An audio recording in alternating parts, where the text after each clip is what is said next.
और इस शिवलिंग पे जो एक लोटा गंगा जल चढ़ाता है तो उसको 1000 अभिषेक का फल मिलता है, और जो एक धूप जलाता है तो उसको 1000 धूप का फल यहाँ पे मिलता है। वर्ण अस्मत् चित्त से उसका नाम नीलवर्ण हो गया, और आज भी वो पूर्णिमा की रात्रि में वो आता है यहाँ पे नील पर्वत पे दर्शन करने को, उसको भगवान शिव का वरदान है। हेलो दोस्तों, मैं शिवम पंचोला आप सभी का हार्दिक स्वागत करता हूं अपने YouTube चैनल पे। दोस्तों, आज जिस स्थान पे मैं आया हूं वो है आपके पास हरिद्वार में नीलेश्वर महादेव मंदिर। जी हाँ दोस्तों, ये जो मंदिर है ये माँ चंडी देवी ओडंकटोला से सिर्फ और सिर्फ 200-300 मीटर की दूरी पर है। जी हाँ दोस्तों, ज़्यादा से ज़्यादा 200 मीटर या 300 मीटर मैक्सिमम दूरी पे ये होगा। अगर मैं मेन हर की पौड़ी की बात करूँ तो ये मेन हर की पौड़ी से 3.5 किलोमीटर की दूरी पे पड़ता है। जी हाँ दोस्तों, ये जो मंदिर है इसका जो वर्णन है ये पौराणिक कथाओं में भी है। अगर मैं आपको यहाँ के महंत जी के बारे में बताऊँ तो यहाँ के जो महंत जी है वो है आपके महंत श्री प्रेमदास जी।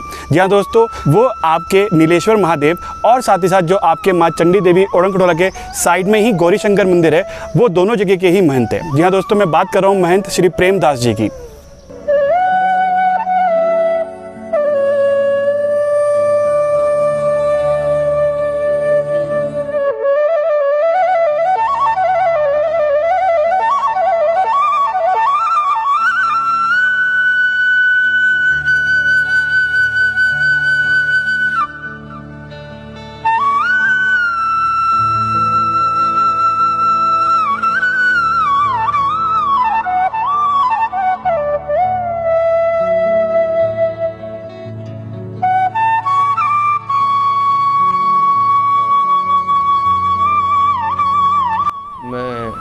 स्वामी राघव भारती पंच निरंजनी अखाड़े से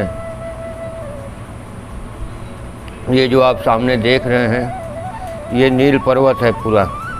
जब भगवान ने समुद्र मंथन हुआ था और विष पान किया था तो ये पूरा पर्वत नीला पड़ गया था, और सामने जो गंगा दिखाई दे रही है वो पूरी नीली पड़ गई थी, इसलिए ये नील पर्वत और नीलेश्वर महादेव कहलाए।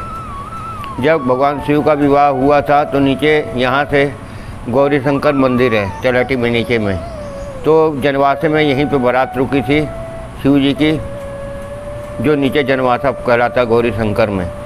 और ये नीलेश्वर महादेव हैं। जब भगवान शिव ने जब दक्ष यज्ञ का विध्वंस किया था तो यहीं से जो नीलेश्वर पिंड है यहीं से बैठे बैठे ही दक्ष के यज्ञ का विध्वंस कर दिया था। और वीरभद्र की उत्पत्ति भी भगवान महेश्वर ने यहीं से की थी, नीलेश्वर ने, जो कि यहाँ से जटा तोड़ के फेंकी, जो जटा फटकार पड़ता है वीरभद्र में, जिसकी उत्पत्ति भी यहीं से भगवान महेश्वर ने की थी।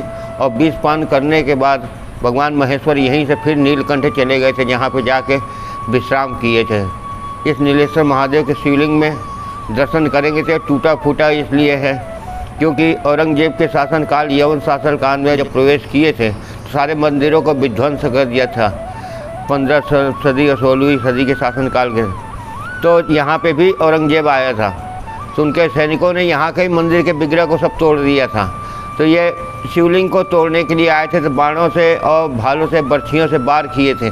इसमें जितने भी टूटे फूटे निशान हैं शिवलिंग पे वो सब भालों बर्छियों के निशान हैं। तो शिव जी इसी में से जो है पतंगे बन के निकले थे और उनको भगा दिया था। तो ये मंदिर में जो जितने भी शिव में टूटे फूटे निशान हैं ये उन्हीं के भालों के निशान हैं। और यहाँ से सेना जो है पलायन कर गई थी औरंगजेब की।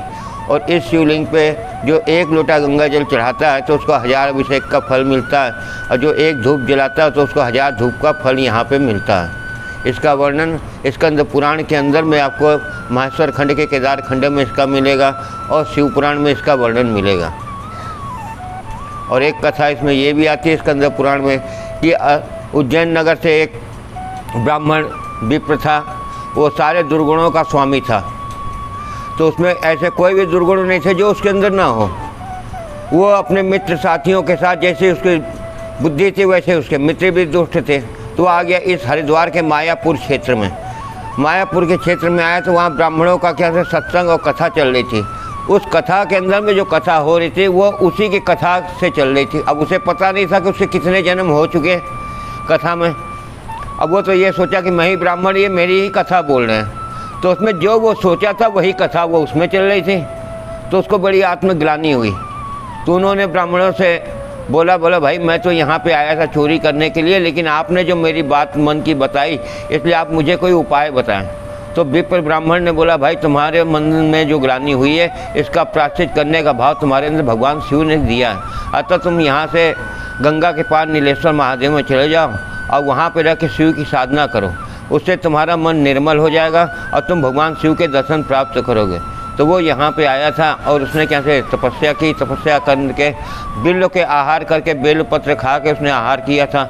इसलिए पूर्णिमा में उसको भगवान शिव ने दर्शन दिया, जिससे उसकी बुद्धि निर्मल हो गई और वो नीलवर्ण अस्मत् चित्त से उसका नाम नीलवर्ण हो गया।